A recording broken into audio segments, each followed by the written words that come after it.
वकीलों के दो गुट आमने सामने। वकीलों के दूसरे गुट अमरीश पुंडीर ने भी अपनी बात रखते हुए बताया कि नाजिया परवीन पहले तो वकील हैं नहीं और वह वकीलों के साथ मिलकर ब्लैकमेल करने का काम करती हैं। साथ ही कुछ दिनों पहले भी इन लोगों ने एक दुकान कब्जाने को लेकर मामला सामने आया था और बहुत ही हाईलाइट बड़ी मुश्किल से जाकर वह मामला इनका निपटा था। इसके बाद भी लगातार इन लोगों की शिकायतें आ रही थी। ये लोग ऐसे ही लोगों को वकील बताकर फास्ट हैं और फिर उनसे बाद में ब्लैकमेल कर रिश्वत की बात करते हैं। कल भी लोगों के द्वारा यहाँ पर हमारे साथ वकील से बहसबाजी की गई है और हमसे भी अब तक 5 लाख की डिमांड की जा चुकी है। हमारी संपत्ति, कभी 5 करोड़ की संपत्ति कहाँ से ले, यहाँ भी इन्होंने पूछा कि वकीलों के साथ मिलकर प्रवीण, नाजिया परवीन और उसकी बहन दोनों ही लोगों के घर, मकान, जमीनों को कब्जा करना चाहते हैं। कोर्ट में बात कर उन्हें डरा धमका कर मुकदमे में फंसाकर कई लोगों से ब्लैकमेलिंग की गई और अब हम लोगों को भी ब्लैकमेल किया जा रहा है। हमारे दूसरे साथी वह भी इनका सपोर्ट कर रहे हैं। इनकी मंशा क्या है ये हम नहीं जानते। नाजा का आना तो यहाँ बार काउंसिल में कोई रजिस्ट्रेशन नहीं है, तो अब तक ना ये हम नहीं जानते। नाजा का आना तो यहाँ बार काउंसिलिंग में कोई रजिस्ट्रेशन है, तो अभी तक नाजा परवीन, उसकी बहन ने ब्लैकमेल की है, उनके हमारे पास सबूत हैं। हम लोग वकील हैं, अपने वादियों पीड़ितों के वाद विवाद को निपटाते हैं। जांच ऐसी होनी चाहिए कि कोर्ट में आकर जो भी जांच करे वह वकीलों से और पूरे कोर्ट के सभी वकीलों से पता कर ले कि हमारा चरित्र कैसा है और उन फर्जी एडवोकेट महिला का चरित्र और उनके साथ देने वाले वकीलों का चरित्र कैसा है। अमरीश ने बताया कि यहाँ पर हमने ये कदम इसलिए उठाया क्योंकि वकील बदनाम हो रहे थे और बदनाम किया जा रहा था। यहाँ वकालत करना मुश्किल हो गया था। तब हमने मजबूती के साथ अपने ऊपर मुकदमा दर्ज कराया है।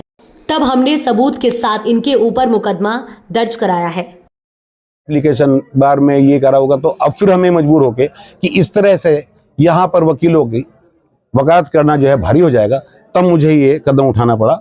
और इसकी सबूत ये खाली जुबानी नहीं है, सीसीटीवी कैमरे में पूरी घटना बिल्कुल साफ साफ है कि हमारी उस तरफ कमर है, उसने आके वहां पर स्कूटर रोका हमारे सामने ऐसे करके और हमसे उसने उलझना शुरू किया। काफी लोग वहां गए, सभी लोगों ने उसको, अधिवक्ता साथियों ने, वो खुद को एडवोकेट बता रही है। क्या बताया मैंने आपको, ये आप रिकॉर्ड में देख लीजिए। एडवोकेट वो कैसे हो सकती है जब वो कहीं और तो नौकरी कर रही है, हमारी बात क्यों मेंबर नहीं है।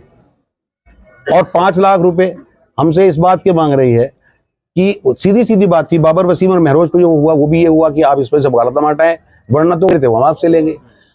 आप नहीं दे पाए, आपका वकालतनामा आपने हटा लिया, मेरा जुगतू है, अब मैं भी या तो वकालतनामा हटाऊं या फिर 5 लाख रुपए दूं। तो ऐसी ब्लैकमेलिंग की घटना है।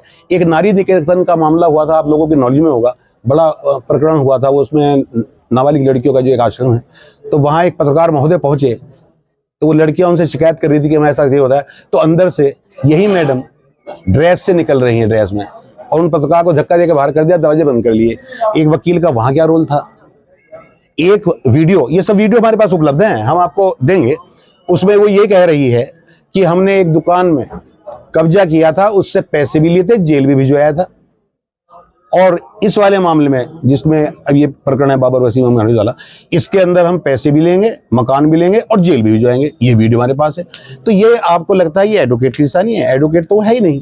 हमारी बात एडवोकेट होता, हमारी बार का मेंबर होता है,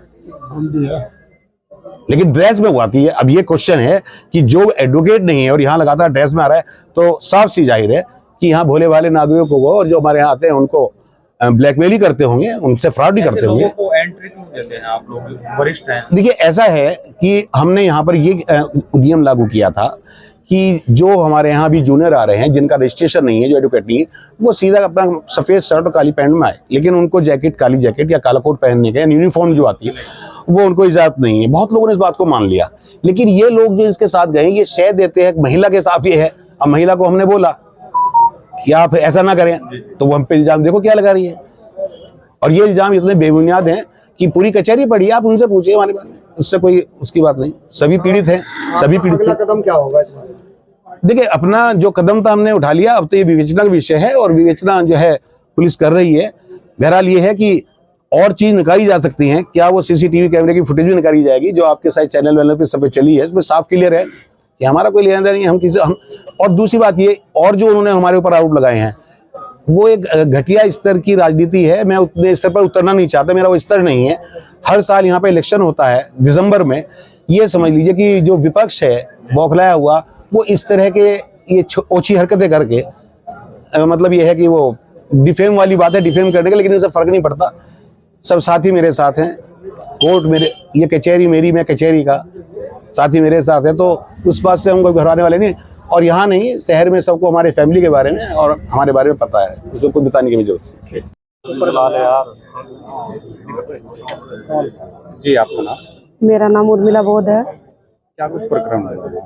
प्रकरण ये हुआ कि अभी मई की बात है, ये आपस में इनमें कोई मैटर हुआ होगा, झगड़ा हुआ किसी बात को, मुझे इस बात का भी नहीं पता किस बात पर हुआ। लेकिन जब पता चला कि कुछ चिट्ठियाँ आई यहाँ पे कोर्ट में, लगभग 100-150 चैम्बरों पर आई, तो वो एक चिट्ठी मेरे पास भी कहीं से आई थी। तो मैंने देखा कि भाई मेरा ग्रुप है 4-5 महिलाओं को, उसमें मैंने वो उसको शेयर किया और मैंने ये कहा कि ये किसी महिला के लिए जो भी है ये गलत है और ऐसा नहीं होना चाहिए। लेकिन इन्होंने मेरा उसमें नाम IT एक्ट में डाल दिया और मुझे पता भी नहीं है। जब ये मुझे कहती रही कि नहीं आपका नाम नहीं है, मुझे धोखे में रखती रही है। लेकिन अब मैंने जब देखा चार्जशीट में मेरा नाम है, तो मैंने पूछा तो उसने कहा, मुझे धमकी दी। अभी भी परसों तरसों की भी बात है, कल भी मेरे साथ में ये बात हुई, तो मुझे धमकी दी और जाति सूचक शब्द कहे। तो मुझे कह रही है 1 लाख रुपए दो अगर नाम निकलवाना है, ठीक है। तो ये बताओ कि ये ब्लैकमेल कर रही है नाजिया और साजिया, दोनों बहनें थी उसमें लेडी रूम में। तो मैंने कहा भाई ऐसा है, मैं धमकी नहीं दे रही ना, मैं आपको कुछ कह रही, आप मेरी छोटी बहन हो। लेकिन उसने कहा कि देखिए ऐसा है, अगर आपको मुकदमे में